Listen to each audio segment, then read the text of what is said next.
Fueron detenidos por elementos del ejército mexicano en Chiapas el jefe de la plaza del cártel de Sinaloa en Tapachula, de la fracción del Mayo Zambada, junto con una mujer que, según dicen las autoridades, es la responsable financiera de este grupo criminal. Las dos detenciones ocurren en un momento de extrema violencia en el estado, sobre todo en su zona fronteriza y con un creciente enfrentamiento entre los grupos del Cártel Jalisco Nueva Generación, los grupos locales del Cártel Jalisco Nueva Generación y los del Cártel de Sinaloa, que a su vez están divididos entre los que responden a los Chapitos y los que responden al Mayo Zambada, y con acusaciones directas contra las autoridades de seguridad local de proteger a los grupos criminales. Incluso las autoridades federales sostienen que este detenido en particular, que fue detenido el día de hoy, estaba protegido por la policía, por la Secretaría de Seguridad Local, por la Fiscalía Local y por agentes adscritos a la Fiscalía General de la República en Tapachula. Es la detención de Guillermo Alexis, alias El Memo, jefe de plaza de Tapachula, Chiapas, quien trabajaba para la facción de Ismael El Mayo Zambada. Junto con él, capturaron a Mareni Guadalupe, identificada como operadora financiera del mismo grupo. El operativo fue realizado mediante una estrategia integral de coordinación entre el Ejército, la Guardia Nacional y la Fiscalía General de la República. El Memo era considerado como el principal generador de violencia, ya que mediante terror y asesinatos tenía sometida a diversas localidades, por lo cual era temido entre los pobladores. Ordenaba a su grupo delictivo realizar actividades de secuestros, homicidios, extorsiones a negocios, así como la distribución de cocaína y marihuana. También se encargaba de traficar migrantes y secuestrar a mujeres con fines de explotación sexual. Ambos cuentan con antecedentes penales, pues en noviembre del 2013 fueron arrestados en Tapachula debido a que portaban un arma exclusiva del ejército y tenían señalamientos de delitos contra la salud, pero quedaron libres. Para agosto del 2023, El Memo fue detenido por realizar disparos con arma de fuego en contra de militares en Tapachula, pero ante la falta de pruebas de nuevo salió de prisión. El operativo de su captura se da en medio de las disputas reportadas entre los cárteles Jalisco Nueva Generación y el de Sinaloa en Chiapas, ataques que incluso han derivado en el cierre de excursiones turísticas a la selva lacandona. Operadoras turísticas anunciaron que dejarán de visitar el área ante el recrudecimiento de la violencia, que desde hace 3 meses grupos criminales mantienen el control de acceso a caminos y comunidades del municipio de Ocosingo, donde hay zonas arqueológicas, ríos y lagunas. Solo en Chicomucelo, esta tarde, habitantes externaron la situación que viven. Una amenaza, una amenaza. Los sacaría con los trajes, son los transportistas. Ahí está el mero nido en Chicomucelo. Mientras que ayer en frontera Chiapas hubo un enfrentamiento entre pobladores y fuerzas federales.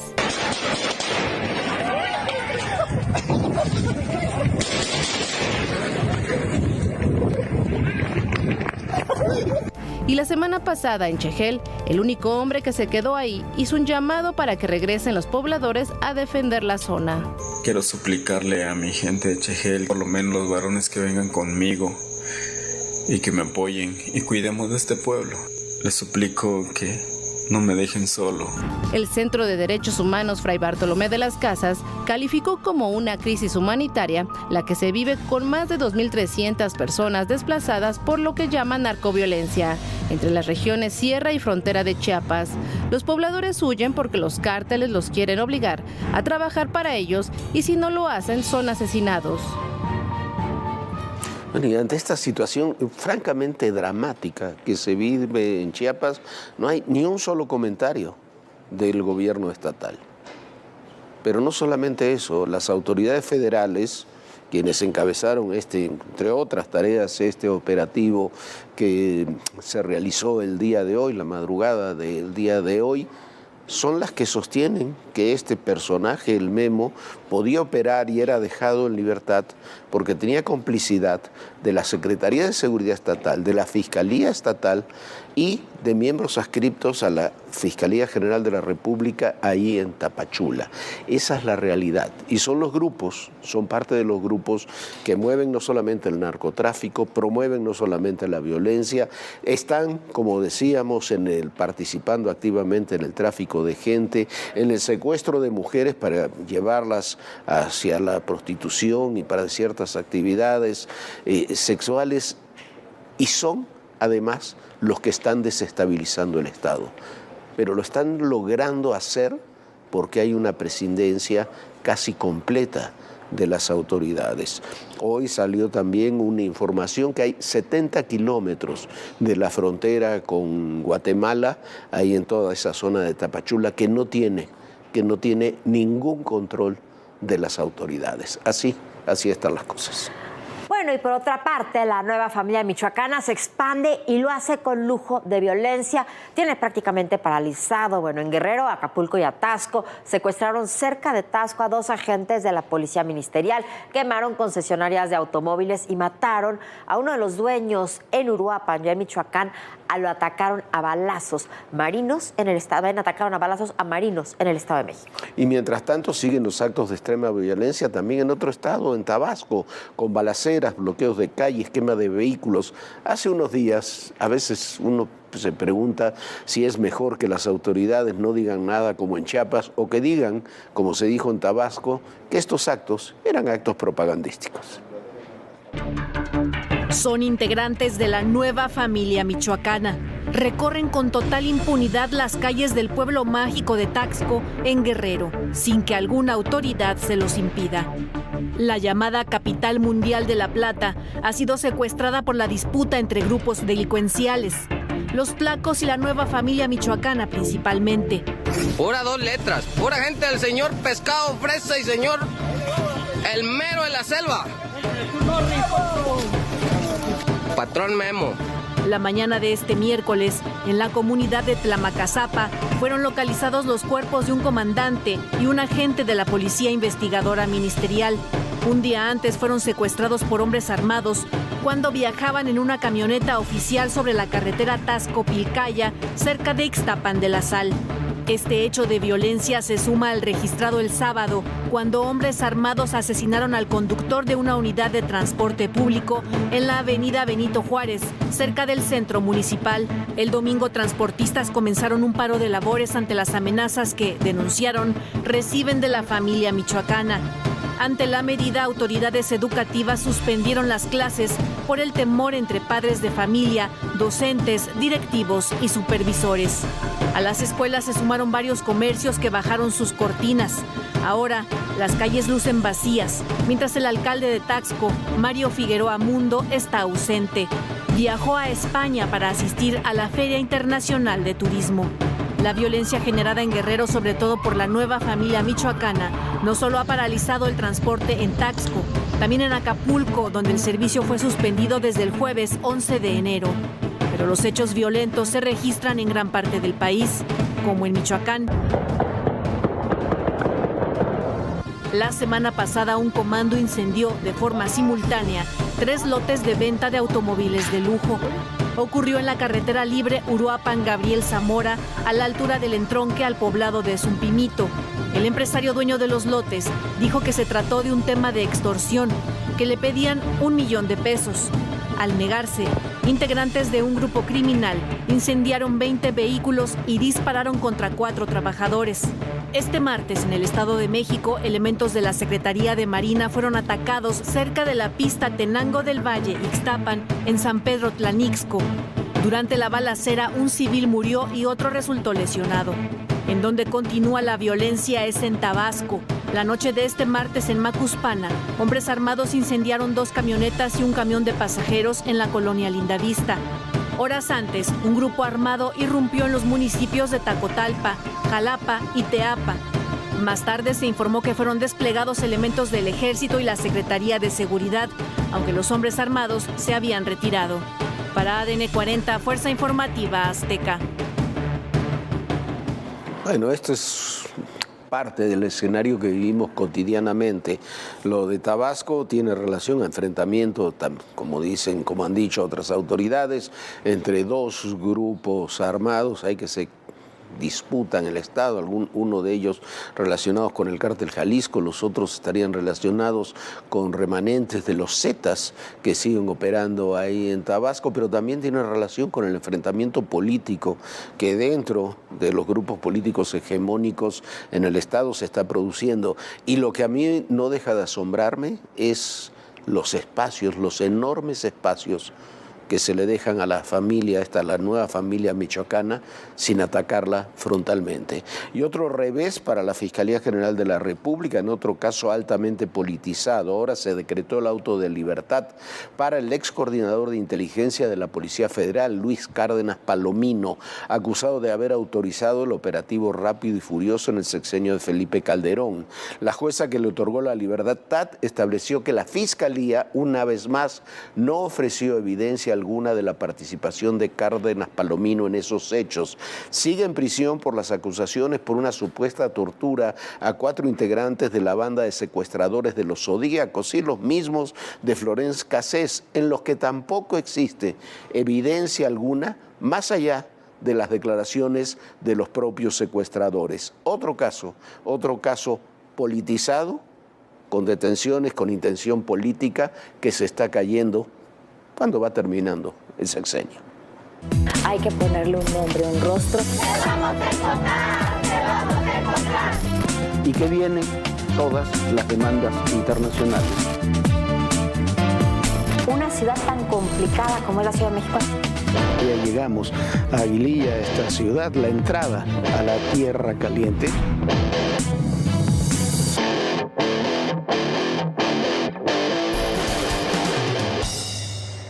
Desde hace días en el poniente de la Ciudad de México hay muchas zonas sin aguas. Esto ha generado una crisis enorme que ya han dicho las propias autoridades que se podría prolongar varias semanas.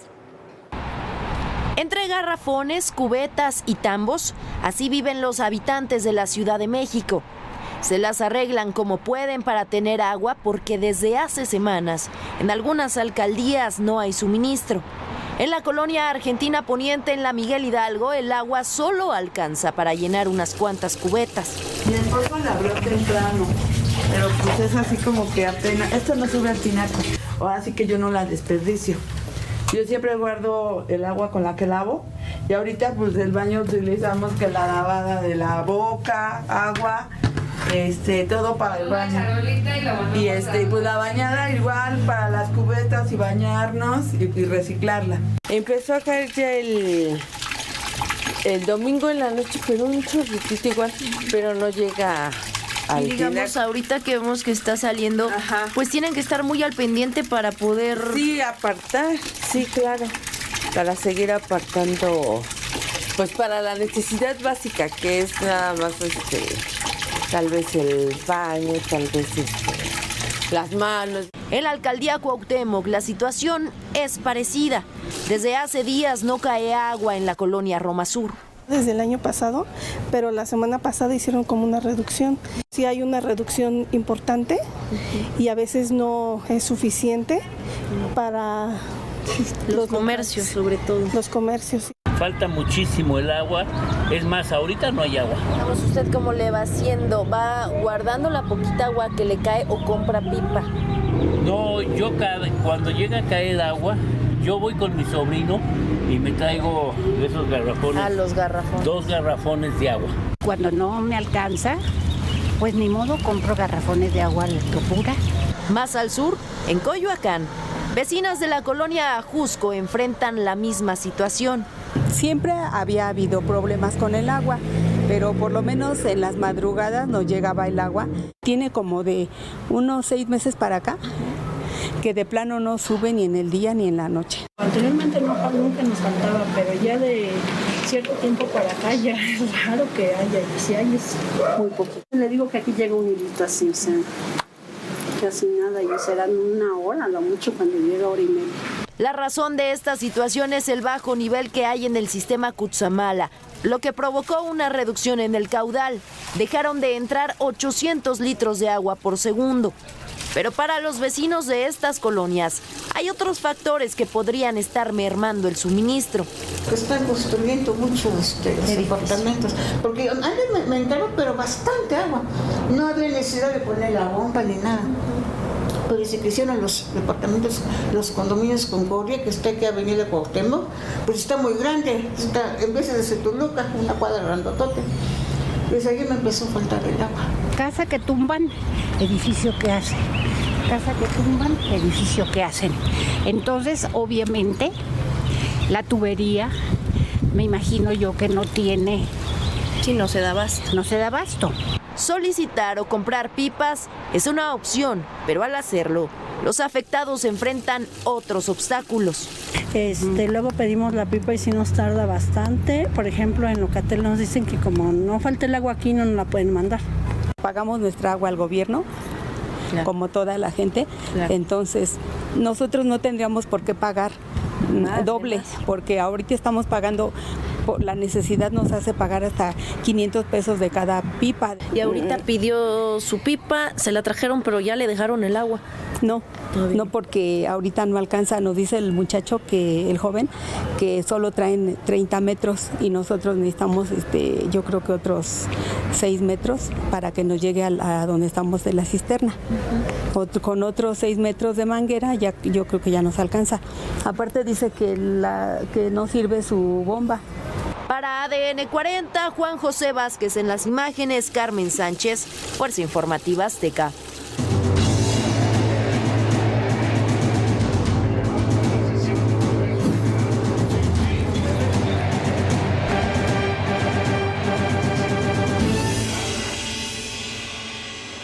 La alianza opositora del PAN, PRI, PRD ha logrado acuerdos para postular candidatos únicos en 294 distritos electorales de los 300 en los que se divide el país. Aunque hay también desacuerdos, sobre todo, por ejemplo, en el PRD, porque muchos personajes importantes quedaron fuera de estas listas. Por ejemplo, Miguel Ángel Mancera, Luis Cházaro y Silvano Aureoles. Ahí tienen un problema que no han solucionado. Mientras tanto, donde perduran los problemas también es para definir a los candidatos de la alianza oficialista, la de Morena, PT y el Verde. Ayer se levantaron de la mesa de negociación los representantes del Verde y el PT. No es información pública, pero sí se lo podemos asegurar, que no quieren seguir negociando con Mario Delgado y Citlali Hernández. En varios estados irán por separado para las candidaturas de diputados y senadores. Dicen además que otro problema que se presenta es que más allá de las negociaciones no se puede llegar a acuerdos definitivos, porque al final todas las candidaturas no serán palomeadas ni por Mario Delgado ni en el cuartel de Claudia Sheinbaum, sino directamente en Palacio Nacional, y los acuerdos que se lleguen luego se pueden caer ahí en ese ámbito. Hay decisiones que se están tomando que generan muchas contradicciones. Le digo rápidamente 3 candidaturas que se quieren imponer desde Palacio y que no están convencidos los aliados de Morena y sectores de Morena, incluso de la candidata Claudia Sheinbaum, de impulsar. Primero, la de Hugo López-Gatell. Segundo, la de Jesús Ramírez. Y tercero, en menor grado, la de Alejandro Encinas. Bueno, a ver qué pasa. Y mientras tanto, bueno, es que aparte de todos los que estás mencionando, Jorge, lo que necesitan y lo que quieren es fuero para el próximo sexenio. Mientras tanto, Jorge Álvarez Maínez designó a la ex candidata presidencial, Patricia Mercado, como responsable de la elaboración del programa de su candidatura. Y bueno, es una buena designación. El problema es que todo indica que esa campaña se manejará. ¿De dónde cree usted? Pues desde los Fosfo, desde Nuevo León.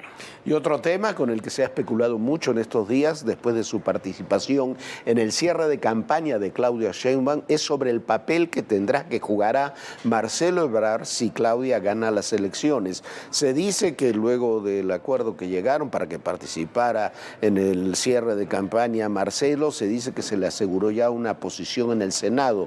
Pero también se habla de que podría ser muy útil en la Cancillería, pero sobre todo en Washington, particularmente si Donald Trump gana las elecciones de noviembre. Ya veremos, pero por lo pronto todas esas son especulaciones electorales. Todo va a girar en las próximas semanas, en los próximos días, en torno a la conformación de las listas de los diferentes partidos políticos.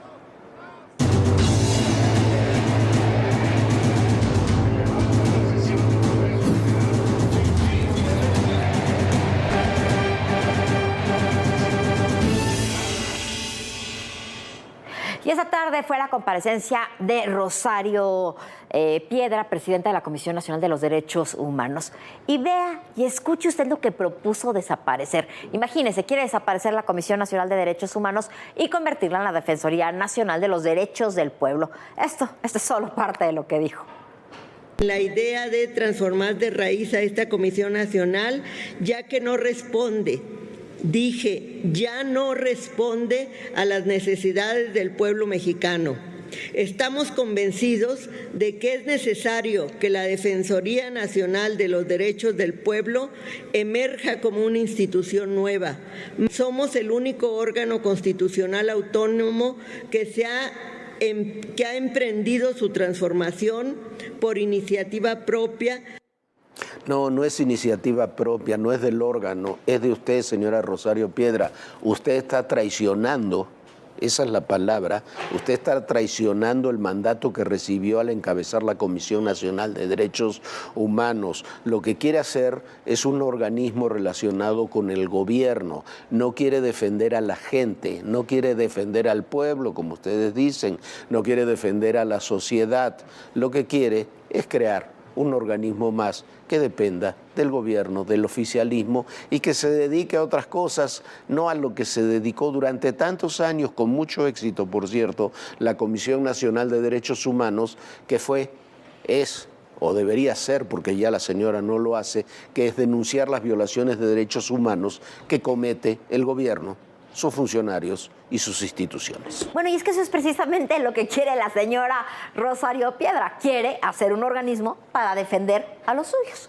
Y en Argentina, Javier Milei afronta su primera huelga general apenas un mes después de haber asumido el gobierno. El paro no ha logrado ser total, aunque hubo fuertes movilizaciones ya en Argentina, pero el paquete de medidas que ha propuesto el presidente Milei parece estar avanzando con los sectores más dialoguistas en el Congreso.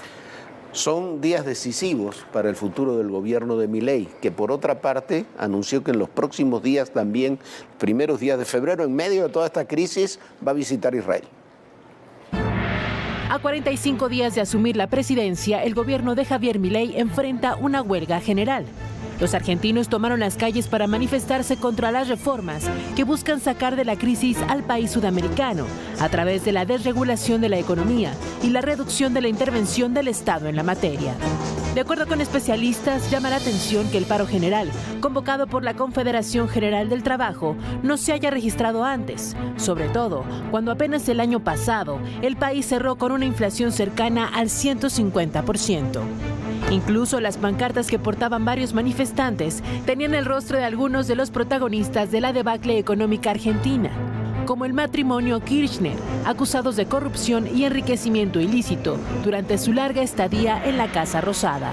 El país quiere un cambio. El país quiere un cambio, quiere terminar con las mafias sindicales, las mafias políticas, las mafias empresariales.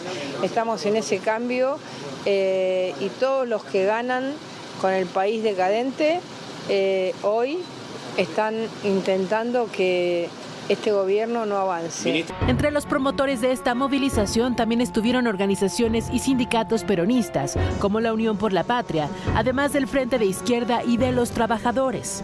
Estructuras abiertamente beneficiadas por gobiernos anteriores y hoy afectadas por las nuevas políticas impuestas por Milei. No se puede dialogar con quienes no quieren que el país salga adelante. Es muy difícil dialogar con esa gente. Los inconformes que durante años guardaron silencio hoy mostraron su rechazo al decreto, con más de 300 medidas económicas que entraron en vigor en diciembre de 2023. Funcionarios del gobierno argentino criticaron a los organizadores por cortar las vías de tránsito a las personas que sí querían trabajar. Lo señalaron de aplicar la vieja táctica del político latinoamericano, es decir, obligar a los trabajadores a asistir a la marcha a cambio de no dejarlos sin empleo o quitarles los apoyos que tienen por derecho. De la cantidad de gente que ha denunciado a más de 40 gremios diciendo que los aprietan, algunos no los dejan entrar a la fábrica para poder trabajar, a otros los obligan a subirse a los micros, a otros les dicen que los van a echar con la patronal. Durante la huelga se paralizó el transporte aéreo del país, lo que afectó a unos 20,000 usuarios por la cancelación y retraso de más de 300 vuelos de aerolíneas argentinas, lo que generó una pérdida de unos $2,5 millones según el gobierno. Bueno, y esta situación apenas comienza en Argentina. Sin lugar a dudas va a ser muy notorio, va a dar mucha noticia, sobre todo en estos próximos meses. Nosotros ya nos vamos. Muchísimas gracias por habernos acompañado. Tenemos una cita muy puntual aquí a las 11 de la noche mañana. Descanse, sueña bonito, Jorge. Muy buenas noches, Viviana, muy buenas noches a todos ustedes. Y recuerden, el poder y en la política, todo, pero absolutamente todo, es personal. Gracias.